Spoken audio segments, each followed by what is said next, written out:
એ વખતે ટીકાકારો ઘણા હતા, બધા કહેતા કે આવું શક્ય જ નથી, પણ નરેન્દ્રભાઈને પોતાના વિઝન ઉપર વિશ્વાસ હતો અને લોકોને નરેન્દ્રભાઈમાં વિશ્વાસ હતો.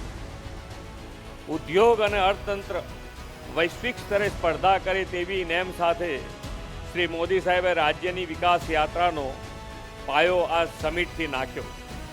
2003થી તેમના નેતૃત્વ અને માર્ગદર્શનમાં યોજાતી વાઇબ્રન્ટ સમિટની 10 કડીની ઉત્તરોત્તર સફળતાથી ગુજરાત આજે વિશ્વના અનેક મોટા ઉદ્યોગ ગૃહોનું કેન્દ્ર અને હોમ બન્યું છે. મોટા પાયે એફડીઆઈ ગુજરાતમાં આવ્યું, સાથે સાથે રોજગારીને પણ વેગ મળ્યો છે.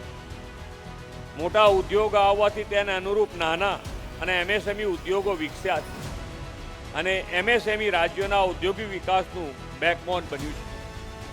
આદરણીય વડાપ્રધાનશ્રીએ હમણાં જ તેમની ગુજરાત મુલાકાતમાં કહ્યું હતું કે ભારત પાસે ડેમોક્રેસી અને ડેમોગ્રાફી બેયની સ્ટ્રેન્થ છે. સ્કિલ વર્કફોર્સનો વિશાળ સમૂહ છે, તેથી અહીં દુનિયાના ઉદ્યોગો માટે વિન વિન સિચ્યુએશન છે.